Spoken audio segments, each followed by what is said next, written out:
So it's only 6 days until Halloween. And I'm sure the kids are already geared up with what costumes they're going to be wearing. Now some of the kids may be wearing superhero costumes. So whether it be, let's say, someone like Batman, or Captain America, or Spider-Man, or even Superman, or even maybe even the Daredevil. And so I mean, to wear these superhero costumes, I think people appreciate because I mean they seem so vivid. But why are they so popular? I mean, not only do they have, like I said, great costumes, they have to fight supervillains, they have great powers, but I think one factor that plays into all the superheroes I've just mentioned is that in fact something tragic happened to them. Whether it was a personal tragedy or some kind of disability, which in fact motivated them to do good for others. So Batman, he was very young and he saw both his parents murdered. Captain America was a frail young Steve Rogers, and the American government said, we've got this special serum and we want to see if this will make him into the perfect human being as a fighting machine to fight against the Nazis in World War II. Then we have Spider-Man, who was bit by a spider, but also saw his Uncle Ben die, and also he was an orphan himself. And Superman, well, he was from Krypton, he was an orphan, and landed in Kansas to become Superman.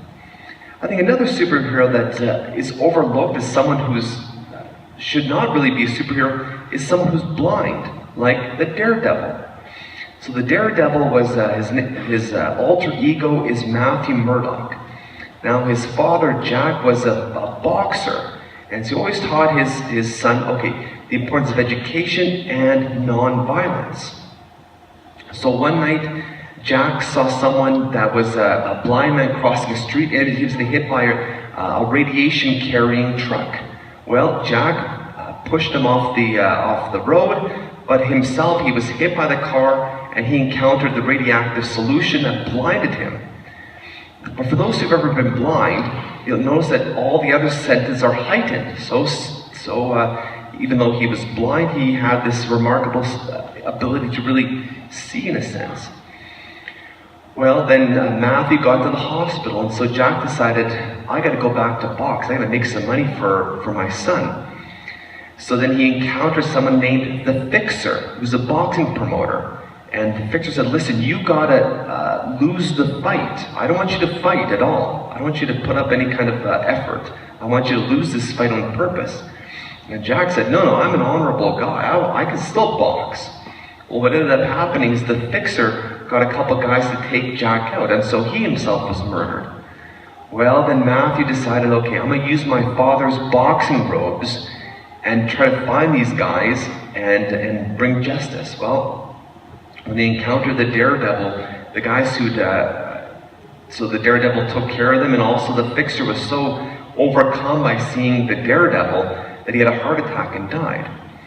Well, then subsequently now he's a famous superhero, but even later on he decided to become a lawyer. And so even in the midst of his weakness, his blindness, and the loss of his father, he became great, the Daredevil. And so this is the case for all these superheroes. Something bad happened to them, a weakness, but in fact became a strength. Likewise with us. When we offer our weaknesses to Jesus, he turns them into strengths. In last week's gospel, we encountered James and John, who had the blind ambition to sit at the right hand and left hand of Jesus, because they knew something was going to happen to him in Jerusalem. He was going to inaugurate the kingdom of God. How he was going to do it? With military force? Who knew? But they knew that Jesus was going to win. And so they were blindly ambitious to the one who was going to lay down his life as a ransom for many. Now in our gospel today, we encounter them journeying towards Jerusalem. And so they're on the outskirts of Jericho, which is about 25 kilometers away from Jerusalem. Now Jericho is at the point of the Dead Sea, so it's 400 meters below sea level, and Jerusalem is 700 meters above sea level. So there's over a kilometer of gain. So literally they are going up to Jerusalem. And all of them, along with the many pilgrims, are going to Jerusalem for the celebration of Passover. And so there are many, many people going through Jericho on the way to Jerusalem. Now those who are unable to go because of disability or age would be along the route to encourage the pilgrims on their way to Jerusalem. And one of them is blind Bartimaeus. Now at this point in the gospel, Jesus has cured 18 people. So there are 18 miracles to this point. And so blind Bartimaeus must have heard about the blind man healed in Bethsaida, which is 100 kilometers away. And so we often say bad news travels fast. Well, so does good news travel fast. So ultimately this Bartimaeus knew about Jesus, and he's the only one in the Gospel of Mark to use the term for Jesus, Son of David. Have mercy on me, he'll say, and he'll say this twice. And so the throngs of people and blind Bartimaeus hears about Jesus and wants to call out, Son of David, have mercy on me. And so the crowd said, listen, leave us alone. We got a place to go to. But nonetheless, Jesus stops and he calls the blind Bartimaeus over. Now, the one thing that's very interesting is probably his only possession is his cloak. He leaves it behind and goes to Jesus. And Jesus asks him, what do you want me to do for you? So he enters to a dialogue. And the man says, I want to see. Boom, he's healed. And what is his response to all that? He could have gone home. He could have picked up his cloak. He follows Jesus. And I think it's a stark contrast to earlier in Mark chapter 10 of the rich young man who says to Jesus, these are all the things I do. And Jesus says, well, he sees some great good in this guy. He sees him as a source of talent. He says, sell everything, give it to the poor, and come follow me. And the rich young man walks away. The total contrast is this man who's so weak leaves his cloak and follows Jesus. And in turn, the people, I think, are so moved by that because when Jesus enters into Jerusalem triumphantly, what do they say? Hosanna to the Son of David. So they see that this weakness of this man becomes a strength as a way to glorify God as Jesus enters into Jerusalem. So Jesus transforms weakness into strengths. Now, as I mentioned earlier in the homily about Halloween, now Halloween is a shortened form for All Hallows Eve. Well, what's All Hallows? All Saints. So October 31st is the feast of All Hallows Eve. The next day is All Saints Day, in which we remember all those who've used the weaknesses that God gave them and turned them into strength through His grace. And one of the people who was so transformed by God's grace was St. Paul. And his remarkable story of the encounter of God's goodness that transformed him, and he wanted to share that good news with others. But like all saints, they have to go through struggles, even at the moment of grace that they make a conviction to follow the Lord. Well, in the second letter to the Corinthians, chapter 12, Paul says that he's encountering a problem. He calls it a thorn in his side. And he asks the Lord 3 times to remove this thorn. And 3 is not only that it happened 3 times, but it's a kind of literary use to say this happened more than 3 times. It happened a whole lot of times. And what was the Lord's response to Paul's question?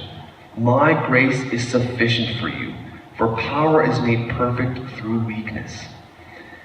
And so Paul ultimately laid down his life for the gospel in Rome. But I think we look at all the saints, that they are really our spiritual superheroes. We have the comic book superheroes that people wear, especially young children, for Halloween. But I think the saints are also people whom we should emulate. That they were the ones who used their human frailty, their struggles, encountered God's grace, and were transformed by that. I think a nice analogy to that is this phrase, saints have a past and sinners have a future. So there's always hope. It's a call to humility. Saints had a past, and also a call to hope that sinners have a future. I think it's important for us to ask, well, do we want to become saints? I think we want to. I mean, what's the purpose in leading a mediocre life? We want greatness. We want to do great things. I think we become great, we become strong by also acknowledging our weaknesses. And for some people, it could be the anxieties, especially with the employment culture right now. For some people, it's an addiction. Some people, it's a health issue. For some people, it's a kind of a complacency. It's a weakness. So we all have our weaknesses, but if we look at the saints who've been canonized in the church and realize that they had a past, but through God's grace and continuing to be transformed in that grace, they use that as a strength. And so as we celebrate All Hallows Eve and All Hallows, All Saints, that when we see the kids with their superhero costumes, it's almost a learning opportunity to say these superheroes, even though they had great power, they have remarkable costumes, but there was something inherent in them that was a weakness, which in turn motivated them to become a strength.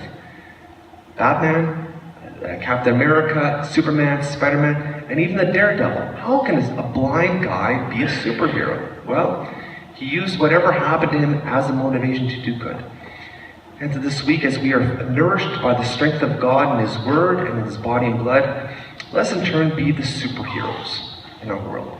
That somehow blind Bartimaeus didn't see about Jesus, but he heard about it, he heard the stories.